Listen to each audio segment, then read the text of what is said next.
12 গাড়ি লোক আসছে আমরা যতটুকু শুনতে পেরেছি মুনাফেক ইমাম মুনাফেক খতিব তাই ওনার পিছনে নামাজ পড়বে না বিধায় তারা প্রতিরোধ জানিয়েছে কিন্তু উনি জোর করে ইমামতি করেই ছাড়বেন। আমি এখানের বাইতুল মোকাররম মুসলিম কমিটির সহ সেক্রেটারি হিসাবে আমি ওনাকে পার্সোনালি রুমে যে ওনার পায়ে হাত ধরে আমি রিকোয়েস্ট করেছি যে হুজুর আপনি আলেম মানুষ, মুসল্লিরা আপনার আগের আলোচনা এবং মোনাজাত এবং যেভাবে আপনার দালালি করছেন এই দেশের এই শত সহস্র শাহাদাতের রক্তটা ক্ষমা করবে না, দয়া করে আপনি মেম্বারে উঠবেন না। ওনাকে আমি পায়ে হাত ধরে রিকোয়েস্ট করেছি।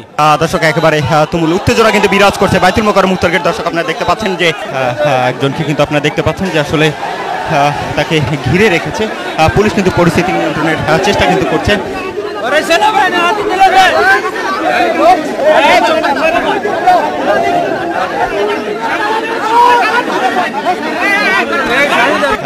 একজনকে কিন্তু আপনারা দেখতে পাচ্ছেন যে আসলে তাকে ঘিরে রেখেছে পুলিশ, কিন্তু পরিস্থিতি নিয়ন্ত্রণের চেষ্টা কিন্তু করছে। পুলিশ কিন্তু তাদের হেফাজতে নেওয়ার চেষ্টা করেছে, অর্থাৎ তাকে কিন্তু পুলিশ তাদের হেফাজতে নিয়ে গেছে।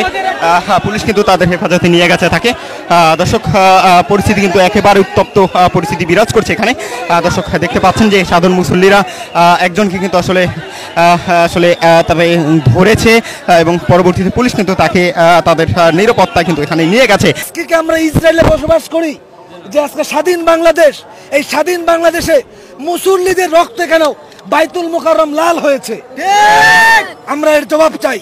যদি এই খতিব, সাবেক খতিব, বন্ড খতিব যিনি হাসিনাকে মা উপাধি দিয়েছেন, তিনি তার যদি বিচারের আওতায় তাকে না হয় 24 ঘন্টার মধ্যে তাকে যদি গ্রেফতার করা না হয়, বাংলাদেশের তৌহিদি মুসলমান তার বিরুদ্ধে প্রয়োজনে আরেকটা আন্দোলন করবে। আর কয়েকশো সন্ত্রাসী মুসল্লিদেরকে মেরে মসজিদ থেকে বের করে দিয়েছে। আমার প্রশ্ন, এই অন্তর্বর্তীকালীন সরকার থাকা অবস্থায় কিভাবে এই সন্ত্রাসী আমাদের উপরে হামলা চালায়, এর বিচার চাই। তো 5 তারিখ আমাদের স্বৈরাচারী সরকার যখন বাংলাদেশ থেকে পালিয়ে গেলেন তখন উনিও এখান থেকে পালিয়ে গেছেন। 5 তারিখের পর থেকে আজকে জুমা পর্যন্ত উনি কোনো জমায় নামাজ পড়াতে আসেন নাই। আমি এখানের বাইতুল মোকাররম মুসলিম কমিটির সহ সেক্রেটারি হিসাবে আমি ওনাকে পার্সোনালি রুমে যে ওনার পায়ে হাত ধরে আমি রিকোয়েস্ট করেছি যে হুজুর আপনি আলেম মানুষ, মুসল্লিরা আপনার আগের আলোচনা এবং মোনাজাত এবং যেভাবে আপনার দালালি করছেন এই দেশের এই শত সহস্র শাহাদাতের রক্তটা ক্ষমা করবে না, দয়া করে আপনি মেম্বারে উঠবেন না। ওনাকে আমি পায়ে হাত ধরে রিকোয়েস্ট করেছি। উনি সাহস, উনি গোপালগঞ্জ থেকে লোক নিয়ে আসছে যথেষ্ট পরিমাণ। আগে 11টার দিকে এসে মসজিদ ভরে ফেলছে সেই লোক দিয়া। উনি মনে করছে এই শক্তি দিয়ে উনি মসজিদ দখল করবে, কিন্তু আসলে শাহাদাতের রক্তের সাথে মুসল্লিরা বেঈমানি করে নাই এবং করবেও না। সাধারণ মুসল্লিরা প্রতিবাদ করেছে, আমরা করি নাই। আমরা মূলে ওনার প্রস্তুতি নিয়েই ওনা আসছে, 12 গাড়ি লোক আসছে আমরা যতটুকু শুনতে পেরেছি, কতটুকু অথেন্টিক জানি না, কিন্তু যতটুকু শুনতে পেরেছি উনি নাকি 12 গাড়ি লোক নিয়ে গোপালগঞ্জ থেকে এখানে আসছে। এসে উনি মসজিদ দখল করছে, 11টার সময় মসজিদ ফুলফিল পুরা টোটালি গোপালী ছাত্রদের নিয়ে আসছে। এরকম একটা টোটালি একটি বাজে পরিবেশ তৈরি করে। আমাদের দাবি এতটুকুই যে সাধারণ মানুষের ইমাম দরকার, ন্যায়সঙ্গত কথা বলার ইমাম দরকার, কোরআন থেকে কথা বলবে এরকম ইমাম দরকার, দালাল ইমাম আমাদের দরকার নাই। মসজিদ হতে হবে মদিনার মসজিদের মতন, রসুলুল্লাহ কথা যা বলতেন এই মিনারের মসজিদে দাঁড়িয়ে কোরআন এবং সুন্নাহর কথা বলবে, সেই রকমের মুসল্লি ইমাম আমাদের দরকার, খতিব আমাদের দরকার। নামাজের আগ মুহূর্তে আমরা দেখেছি এখানে একটা উত্তপ্ত পরিস্থিতি বিরাজ করছে, আসলে এখানে কি হয়েছে? এখানে ওই যে উনি ওনার গোপালগঞ্জ থেকে কিছু লোক নিয়ে আসছে, আর এখানে সাধারণ মুসল্লিরা বলতেছে ওনার পিছনে নামাজ পড়া যায় যাবে না, উনি একজন মুনাফেক ইমাম মুনাফেক খতিব, তাই ওনার পিছনে নামাজ পড়বে না বিধায় তারা প্রতিরোধ জানিয়েছে, কিন্তু উনি জোর করে ইমামতি করেই ছাড়বেন।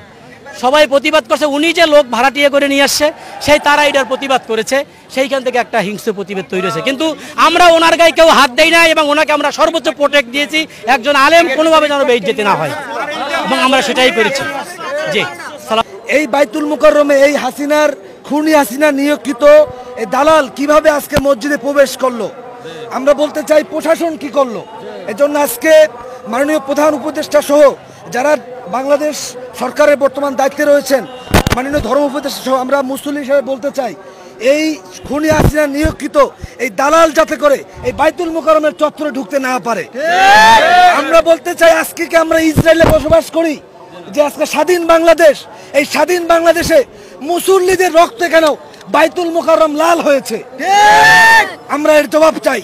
যদি এই খতিব, সাবেক খতিব, বন্ড খতিব যিনি হাসিনাকে মা উপাধি দিয়েছেন, তিনি তার যদি বিচারের আওতায় তাকে না হয় 24 ঘন্টার মধ্যে তাকে যদি গ্রেফতার করা না হয়, বাংলাদেশের তৌহিদি মুসলমান তার বিরুদ্ধে প্রয়োজনে আরেকটা আন্দোলন করবে। আমরা বলতে চাই, তোমরা কি ভেবেছো হাসিনা পালাইছে, ভারত থেকে তোমাদের ফোনে বলে তোমাদের আবার যৌবন ফিরে আসছে? পালাইছিলা তুমি 5 তারিখ এই বাইতুল মুকাররম থেকে, এখন তোমার আবার ভরা যৌবন আসছে। তুমি গুন্ডা পান্ডা নিয়ে গোপালগঞ্জ থেকে আলেম ওলামা ছাত্র জনতা মুসল্লিদের উপর হামলা করেছো। এ সন্ত্রাসী কিনা ভাই? আল্লাহ বলেছেন, আল্লাহ রাসূল বলেছেন, যিনি মসজিদে প্রবেশ করছে তিনি নিরাপদ। আজকে আমরা মসজিদে আমার ভাইয়ের রক্তে রঞ্জিত হলো, যদি এই খতিব রুহুল আমিন ভণ্ড রুহুল আমিনের বিচার না হয়, আজকে এই তৌহিদি জনকে সাক্ষী রেখে বলতে চাই, আমরা প্রয়োজনে আরেকটা আন্দোলন গড়ে তুলব। ধন্যবাদ সবাইকে, আসসালামু আলাইকুম। দর্শক আপনারা দেখতে পাচ্ছেন যে সেনাবাহিনী কিন্তু এখানে মোতায়েন রয়েছে। অপরদিকে বাইতুল মোকাররম উত্তর গেট কিন্তু আসলে উত্তপ্ত পরিস্থিতি বিরাজ করছে। দর্শক আপনারা জানেন যে বাইতুল মোকাররমের যে খতিব, সেই খতিব কিন্তু সাবেক প্রধানমন্ত্রী শেখ হাসিনাকে কিন্তু তিনি কওমি জননী উপহার, অর্থাৎ তিনি কিন্তু কওমি জননী হিসেবে তিনি আখ্যা দিয়েছিলেন।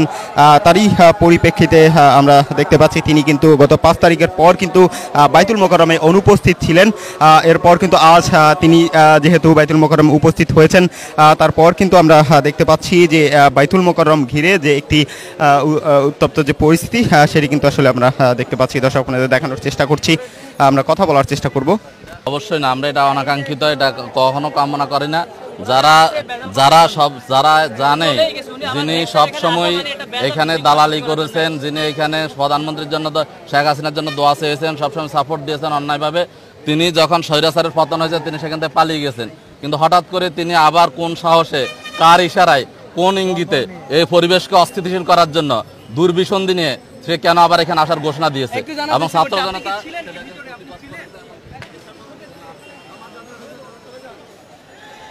দর্শক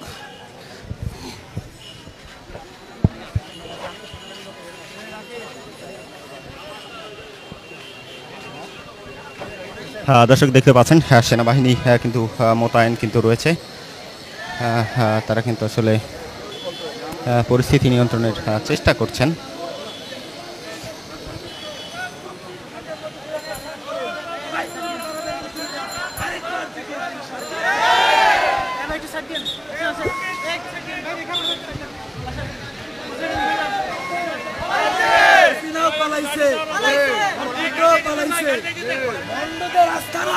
বাইতুল মুকাররমে হবে না। তাকবীর। হাসিনার দালালেরা হুঁশিয়ার সাবধান, হাসিনার দালালেরা হুঁশিয়ার সাবধান, বন্ধুদের দালালেরা হুঁশিয়ার সাবধান। কি হয়েছিল আমরা কয়েকবার বলেছি যে এই খতিব রুহুল আমিন মসজিদে ঢুকছে নামাজ পড়াতে, মুসল্লিরা বলল আপনাদের নামাজ হবে না। এটা বলার কারণে তার কয়েকশো সন্ত্রাসী মুসল্লিদেরকে মেরে মসজিদ থেকে বের করে দিয়েছে। আমার প্রশ্ন, এই অন্তর্বর্তীকালীন সরকার থাকা অবস্থায় কিভাবে এই সন্ত্রাসী আমাদের উপরে হামলা চালায়?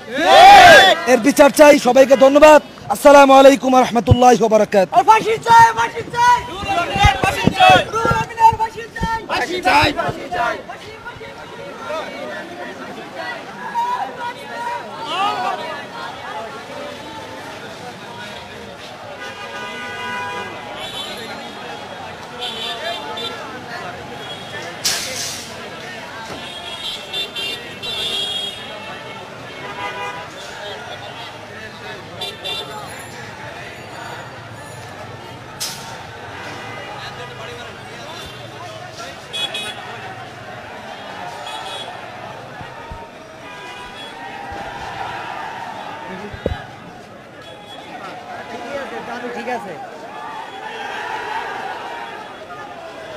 উত্তপ্ত কিন্তু হয়ে উঠেছে বাইতুল মোকাররম চত্বর। দর্শক আপনারা দেখতে পাচ্ছেন যে বাইতুল মোকাররম উত্তর গেট কিন্তু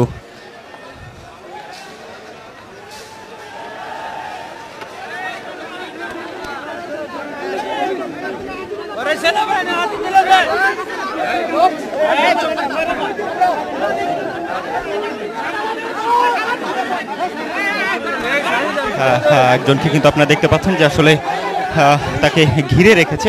পুলিশ কিন্তু পরিস্থিতি নিয়ন্ত্রণের চেষ্টা কিন্তু করছে। পুলিশ কিন্তু তাদের হেফাজতে নেওয়ার চেষ্টা করেছে, অর্থাৎ তাকে কিন্তু পুলিশ তাদের হেফাজতে নিয়ে গেছে। পুলিশ কিন্তু তাদের হেফাজতে নিয়ে গেছে তাকে। দর্শক, পরিস্থিতি কিন্তু একেবারে উত্তপ্ত পরিস্থিতি বিরাজ করছে এখানে। দর্শক দেখতে পাচ্ছেন যে সাধারণ মুসল্লিরা একজনকে কিন্তু আসলে তবে ধরেছে এবং পরবর্তীতে পুলিশ কিন্তু তাকে তাদের নিরাপত্তা কিন্তু এখানে নিয়ে গেছে। দর্শক আপনাদের দেখানোর চেষ্টা করছি, বাইতুল মোকাররম উত্তর গেট কিন্তু একেবারে তুমুল উত্তেজনা কিন্তু সেখানে বিরাজ করছে। একে একে কিন্তু আমরা দেখতে পাচ্ছেন যে এখানে সেনাবাহিনী মোতায়েন রয়েছে, পুলিশ মোতায়েন রয়েছে, এছাড়া কিন্তু অনন্য আইন শৃঙ্খলা রক্ষাকারী বাহিনীর সদস্যরা কিন্তু মোতায়েন রয়েছে। দর্শক আপনাদের দেখানোর চেষ্টা করছি। দর্শক দেখতে পাচ্ছেন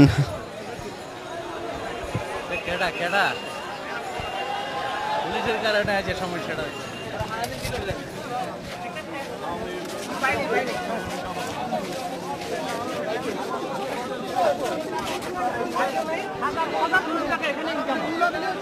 হাজার হাজার কোটি টাকা আপনি দেখেন ভিতরে একটা প্যান নাই। দর্শক আপনারা দেখতে পাচ্ছেন যে বাইতুল মোকাররম উত্তর গেট কিন্তু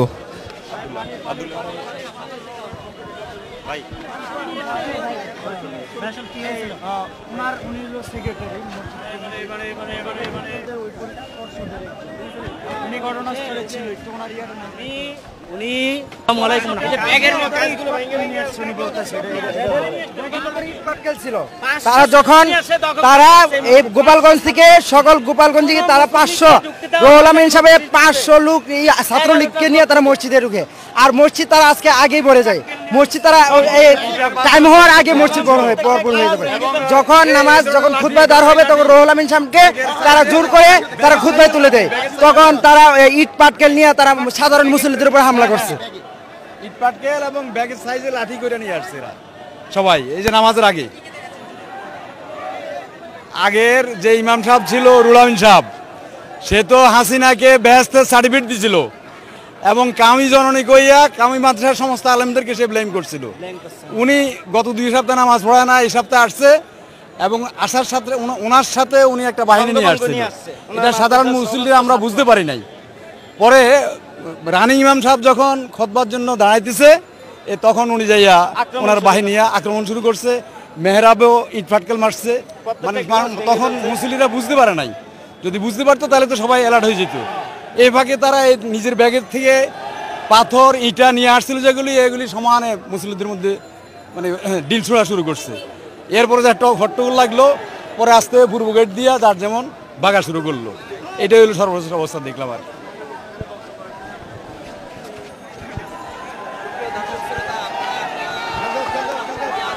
দর্শক একেবারে তুমুল উত্তেজনা কিন্তু বিরাজ করছে বাইতুল মোকাররম উত্তর গেট। দর্শক আপনারা দেখতে পাচ্ছেন যে আসলে বাইতুল মোকাররম মুসল্লিরা তারা কিন্তু আসলে বাইতুল মোকাররম উত্তর গেট থেকে আসলে মিছিল নিয়ে তারা কিন্তু বের হচ্ছে। অপরদিকে আমরা দেখতে পাচ্ছি যে সেনাবাহিনী তারা কিন্তু একেবারে সতর্ক অবস্থানে কিন্তু রয়েছে। কোনো ধরনের অপ্রীতিকর ঘটনা এড়াতে সতর্ক অবস্থান কিন্তু করছে সেনাবাহিনী এবং আইন শৃঙ্খলা রক্ষাকারী বাহিনীর সদস্যরা। দর্শক আপনাদের দেখানোর